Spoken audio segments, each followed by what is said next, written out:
Welcome back to another easy weeknight meal. Today we're going to be making a sweet potato and lentil bake that takes around 40 minutes total, and I'm going to walk you through each step so it can be a follow along video or you can watch the entire thing and make it afterwards.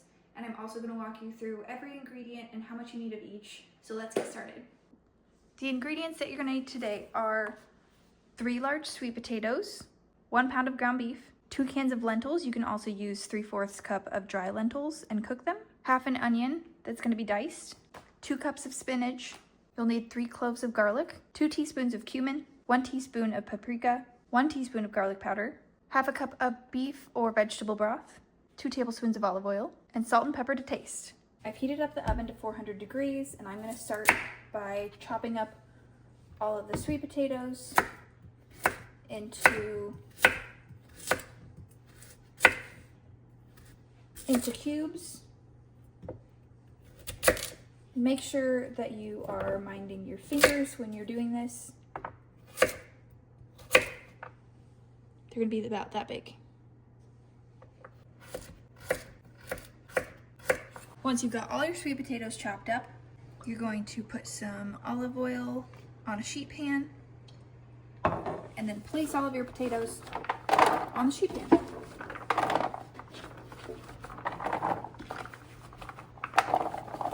Spread them around a bit.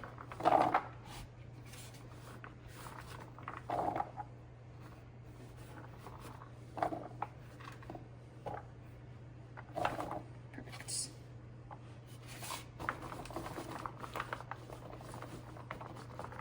It's okay if you don't want to leave the skins on, but I decided to leave the skins on because there's a lot more fiber and nutrients in the skin, and I don't think you can really taste it.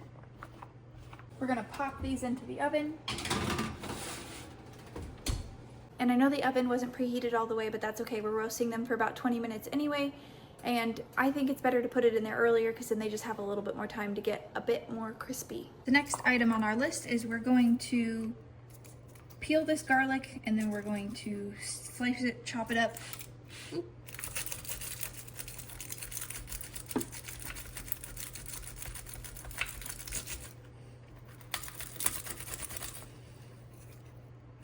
Boop.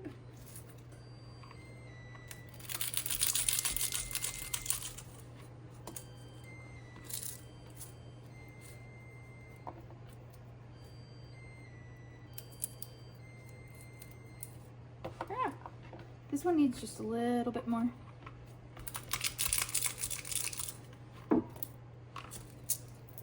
There we go. I know I said they were going to be diced, but I'm more of a slicer with my garlic. I like bigger hunks of garlic, so you can dice it, slice it, whatever works best for you.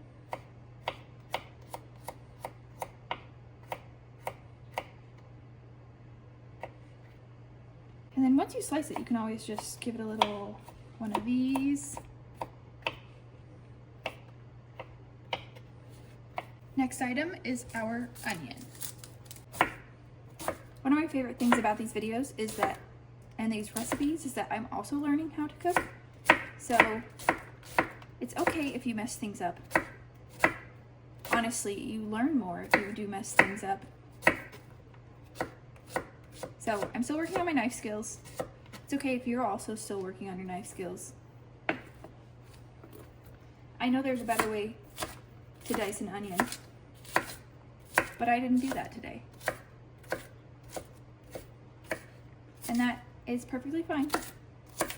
This is a good time to add that if you are going to be using a cast iron for this, I suggest getting that warmed up. It probably would have been better if you got it warmed up even sooner than that, but I'm going to start mine now so that we can add these in and get our ground beef cooking. We're going to be using some more of that olive oil to cook up our garlic and onion in the pan ahead of our beef. We have one more thing to chop up while the onions and garlic saute, and that's our 2 cups of spinach. I am just eyeballing this because you don't need to be that exact. What I'm going to do is ball these up and kind of roll them a bit and then cut them like this.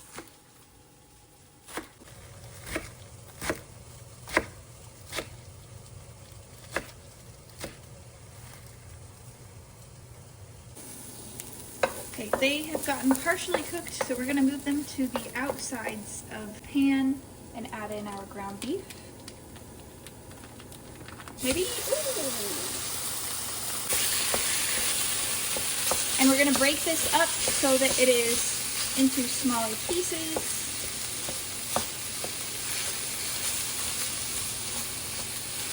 Okay, we're gonna let this cook, and we're gonna go ahead and open up our cans of lentils. Get those ready to go. Okay, so fun fact, I just added in some paprika, cumin, and garlic and told you that I was just eyeballing it, but I forgot to press film, so here I am telling you now that I went ahead and put some of those spices in and I eyeballed them because I know I gave actual amounts at the beginning, but some days I'm feeling a little more spicy than others, so I just add in what looks good or smells good to me and go from there. But the measurements that I gave you are a solid place to start. I imagine most people will want to add in more, but again, choose your own adventure. Okie dokie, we are now going to add in our lentils. I'm gonna drain these first. Don't just pour all of this in there. You don't want that.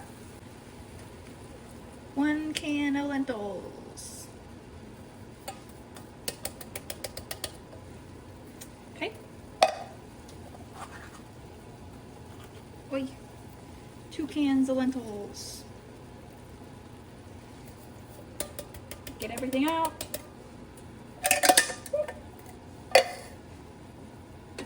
I'm gonna stir that up.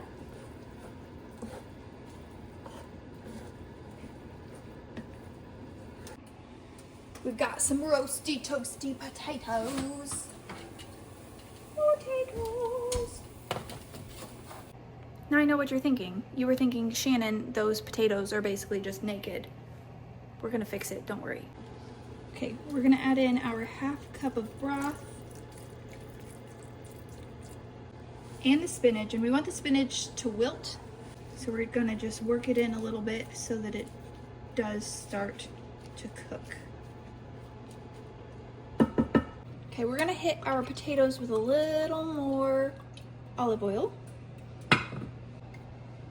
and some of that paprika. Whoop. Okay, so that was my oven telling me that it is still 400 degrees because don't turn off your oven. If you turn off your oven, put it back up to 400 degrees because we're gonna put all of this back in there.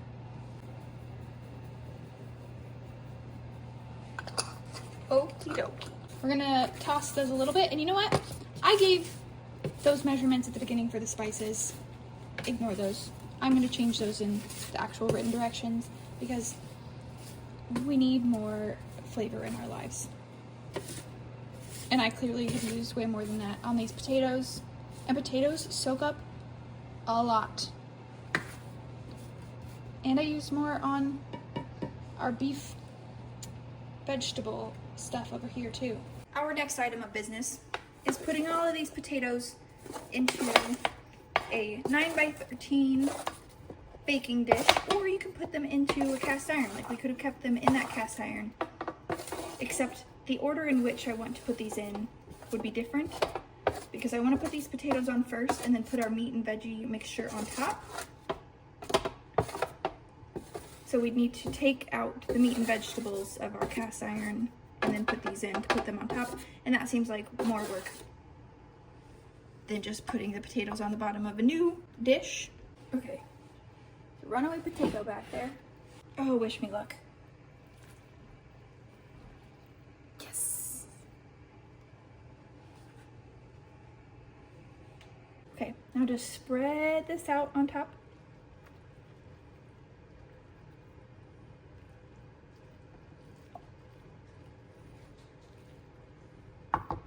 Just like that. We're gonna top it off with a little pepper, some salt. Now we're gonna leave that as it is.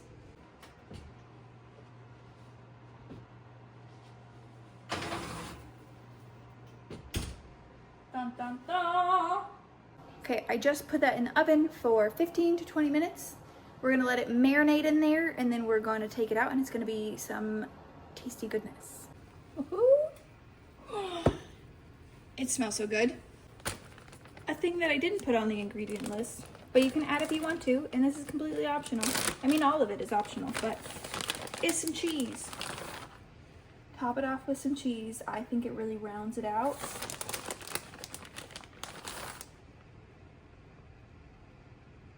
Fun thing, one of my best friends has this theory that you can never trust a person who doesn't like cheese. And honestly, I have yet to find a person that doesn't like cheese that I can trust. There are exceptions, but it's a pretty solid rule. I have made this before and it was a success.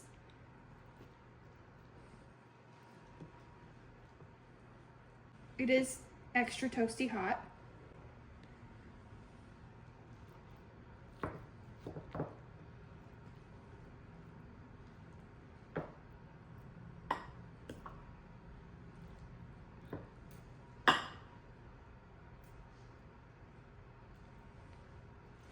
I'm gonna let these cool off a bit and we'll come back to do the taste test.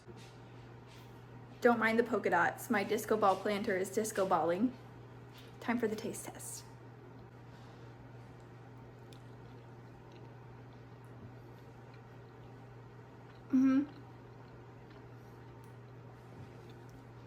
Adding the extra spices when I did was the right call, so I'm gonna change those. From what I said in the beginning, it'll be different in the actual written recipe, so make sure that you check that in the description. And I'll see you next time. Bye.